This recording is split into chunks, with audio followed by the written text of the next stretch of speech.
বন্ধুরা, আশা করি সবাই ভালোই আছো, সুস্থ আছো। তো আজকে আমি তোমাদের সাথে শেয়ার করবো হচ্ছে ইলিশ, নতুন রকমের ইলিশ ভাপা।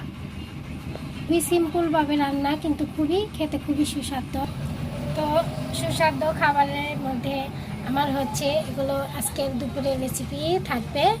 তো আমার সাথে থাকো এবং দেখতে থাকো আমি কি করে এই ইলিশ ভাপাটা তোমাদের সাথে রান্না করব এবং তোমরা আমার সাথে শেয়ার করো। তো এখানে আছে আমার হচ্ছে বটবটি আর আলু দিয়ে ছোট মাছের রানী বলি, যেটাকে আমি বড়লা মাছ রান্না করেছি।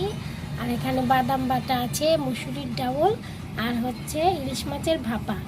তো আমার সাথে থাকো, দেখতে থাকো। এবং ছোট্ট একটা রিকোয়েস্ট, যদি আমার ভিডিওটা তোমাদের কাছে ভালো লাগে তাহলে ছোট্ট একটা লাইক করে দিও এবং ছোট্ট একটা সাবস্ক্রাইব করে দিও। পাশে থাকার জন্য বেল আইকনে ক্লিক করো।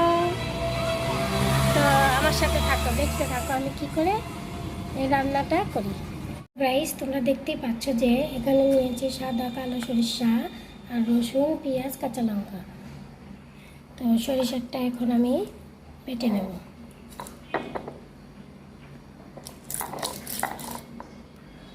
তো আমার সরিষাটা বাটা হয়ে গেছে। এখন দিয়ে দেবো হচ্ছে রসুন, কাঁচামরিচ, পেঁয়াজ, এটাও আমি বেটে নেব। তো সব কিছু আমার বাটা হয়ে গেছে। এখন আমি বাটিতে মশলাটা তুলে নেব। তো গাইস, তোমরা দেখতে পাচ্ছ এখানে নিয়ে নিয়েছি ইলিশ মাছ। তো মাছের মধ্যে এখন দিয়ে দেবো হলুদ আর হচ্ছে লবণ। তো ভালো করে মাখিয়ে নেব। তো একটা কড়াইতে দিয়ে দিয়েছি সরিষার তেল। এখন এই মাছটা হালকা করে একটু সামান্য দিয়ে দেবো। তো আমি একটা গামলা নিয়ে নিয়েছি। এখন যে মশলাটা বেটে রেখেছিলাম সেই মশলাটা দিলাম, আর দিলাম হচ্ছে হলুদ, লবণ আর মরিচের গুঁড়ো, আর দেবো হচ্ছে সরিষার তেল। তো মশলাটা আমি ভালো করে মাখিয়ে নেব হাতের সাহায্যে। আর অ্যাড করবো হচ্ছে টমেটো সস। তো এই দেবো আমি সামান্য একটু টমেটো সস, আর একটু দেবো সরিষার তেল দিয়ে এখন আমি এটা ভালো করে মাখি।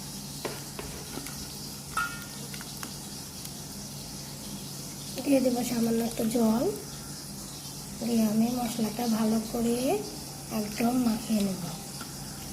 মাখানোর পরে সুন্দর করে মাখিয়ে এখন যে হালকা ভেজে রেখেছিলাম ইলিশ মাছগুলো, সেগুলো আমি একে একে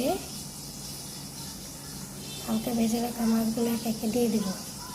তো চুলার উপরে আমি একটা তাওয়া বসিয়ে দিয়েছি, রুটি বাঁধার তাওয়া। এখন যে মাছটা আমি মেখে রেখেছিলাম সেই মাছটা আমি এই তাওয়ার উপরে এমন করে বসিয়ে গ্যাসের ফ্লেমটা জোরে দিয়ে আমি একটা থালের সাহায্যে ঢেকে দেব।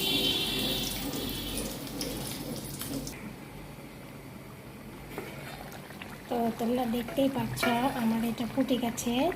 তো আমি এটা আস্তে আস্তে এরকম করেই জাল দিয়ে ঝোলটা শুকিয়ে নামিয়ে নেব।